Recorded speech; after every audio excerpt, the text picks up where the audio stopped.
Good morning students. Hindi व्याकरण में आज का विषय है अलंकार।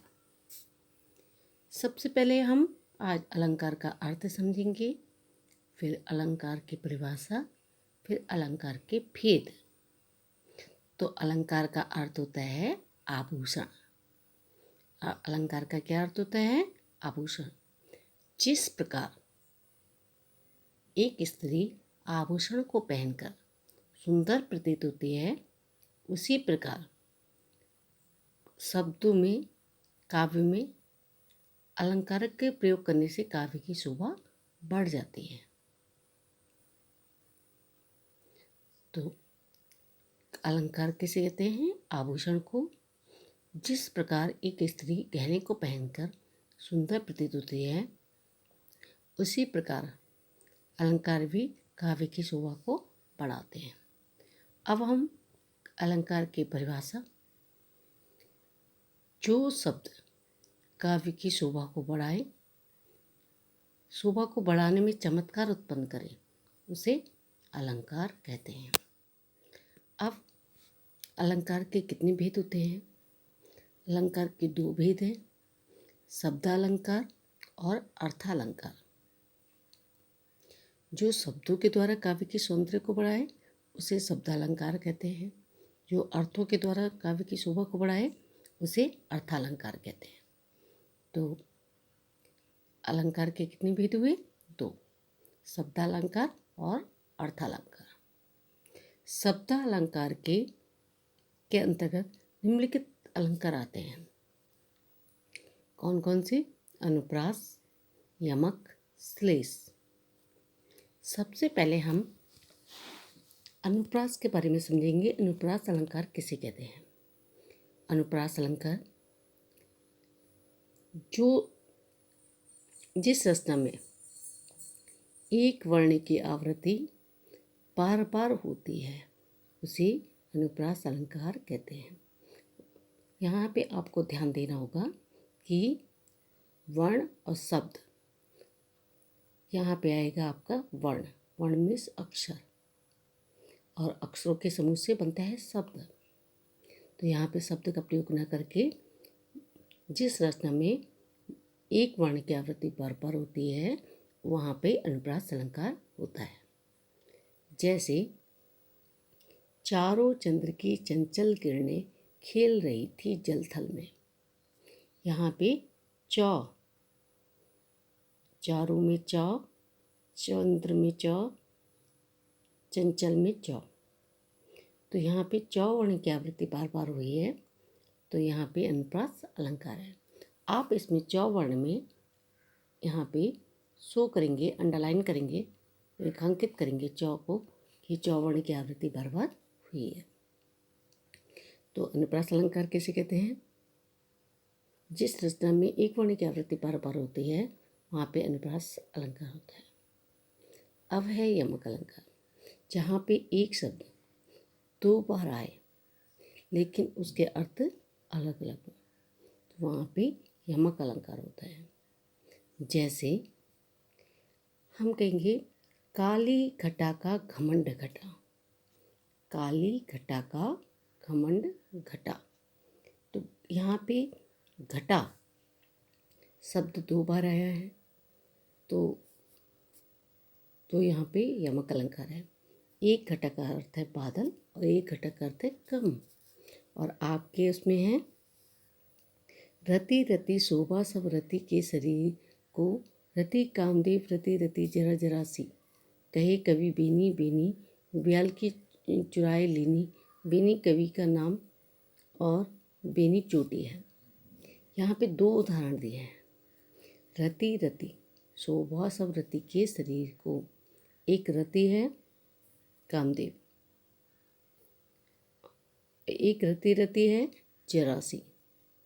एक दूसरा उदाहरण है कवि, कहे कवि बेनी, और बेनी ब्याल की चुराए लीनी। कवि, एक बेनी का नाम है कवि का नाम, और दूसरा एक बेनी का नाम है, बेनी किसे कहते हैं? चोटी को। तो यहाँ पे बेनी शब्द दो बार हुआ है, लेकिन उसके अर्थ अलग अलग हैं। एक बेनी है कवि का नाम, एक बेनी है चोटी। तो जहाँ पे एक शब्द दो बार आए लेकिन उसके अर्थ अलग अलग हो, वहाँ पे यमक अलंकार होता है। अब है श्लेष अलंकार। श्लेष का अर्थ होता है चिपकना। जहाँ पे एक शब्द कई बार आए लेकिन उसके अर्थ अलग अलग हों, वहाँ पे श्लेष अलंकार होता है। जैसे रहीमन पानी राखिए, बिन पानी सब सुन, पानी गए न उबरे, मोती मानुष चुन। यहाँ पे पानी शब्द 3 बार आया है लेकिन उसके अर्थ अलग अलग हैं। पहले पानी शब्द का अर्थ है मोती के संदर्भ में, और दूसरा मानुष के संदर्भ में यानी इज्जत से। तीसरा मोती के संदर्भ, तीसरा है आपका पानी का किससे है? चून से। बिना आटे को बिना पानी के नहीं गूंथा जा सकता, तो इसलिए यहाँ पे श्लेष अलंकार है। अब हम समझेंगे, अभी आपने समझा शब्द अलंकार के अंतर्गत आने वाले अलंकार कौन कौन से थे? अनुप्रास, यमक, श्लेष। अब हम समझेंगे अर्थालंकार, जो अर्थों के द्वारा काव्य की शोभा को बढ़ाए। अब है उपमा अलंकार। इसके अंतर्गत आते हैं उपमा, रूपक, उत्प्रेक्षा, अतिशयोक्ति, मानवीकरण। उपमा अलंकार जहाँ दो वस्तुओं की तुलना गुणों के आधार पर की जाती है, वहाँ पे उपमा अलंकार होता है।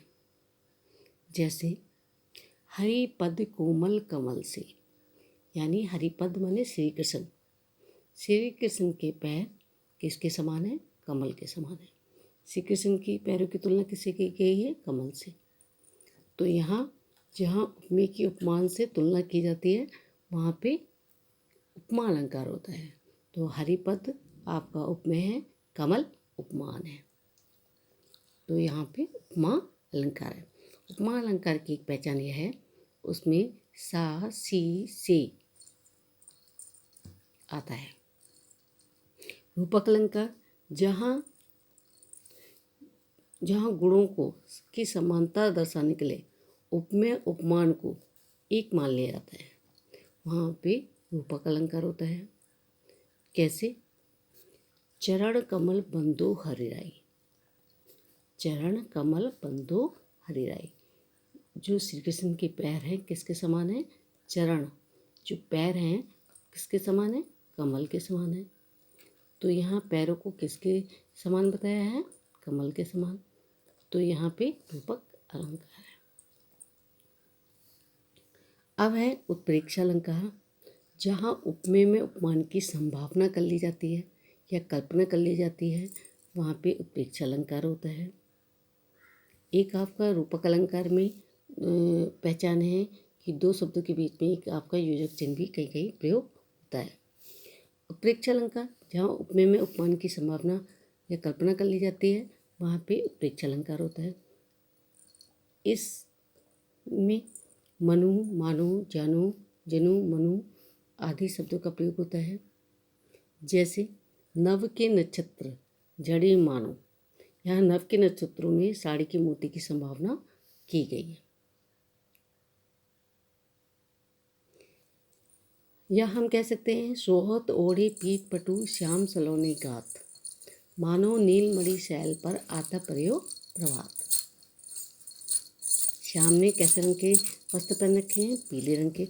उन पर सूर्य की किरणें ऐसे पड़ रही हैं जैसे सोहत ओढ़े पीठ पटु।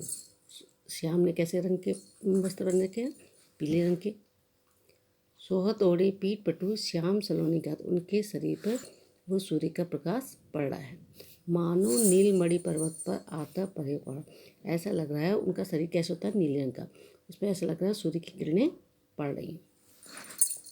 अब है अतिशयोक्ति अलंकार, जहाँ पे किसी का वर्णन बढ़ा चढ़ा कर प्रस्तुत किया जाता है, वहाँ पे अतिशयोक्ति अलंकार होता है।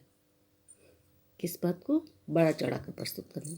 जैसे आगे नदियाँ पड़ी अपार, घोड़ा कैसे उतरे पार, राणा ने सोचा इस पार, तब तक चेतक था उस पार। आगे नदी थी, राणा प्रताप घोड़े के बारे में सोच रहे थे, घोड़ा कैसे पार करेगा। सोच ही रहे थे कि घोड़े ने क्या है वहीं पे सोचते सोचते ही घोड़े ने नदी पार कर ली। यदि यहाँ पे बात को बढ़ा चढ़ाकर प्रस्तुत किया गया है तो यहाँ पे अतिशयोक्ति अलंकार है। अब है आपका मानवीकरण अलंकार।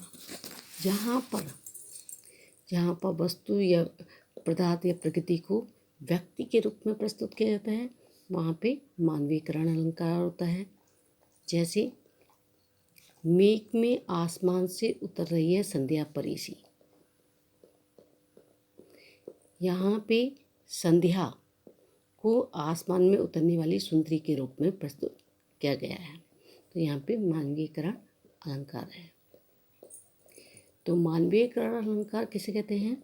जहाँ पे प्रकृति को व्यक्ति के रूप में प्रस्तुत किया जाता है वहाँ पे मानवीकरण अलंकार होता है।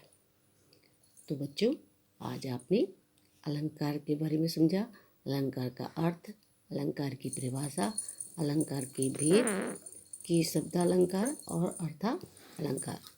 शब्द अलंकार में अनुप्रास आपने समझा, यमक समझा, श्लेष समझा, और अर्थालंकार में उपमा, रूपक, उत्प्रेक्षा, अतिशयोक्ति, मानवीकरण अलंकार। तो आशा करती हूँ बच्चों आपको अलंकार अच्छे ढंग से समझ में आ गए होंगे। Thank you.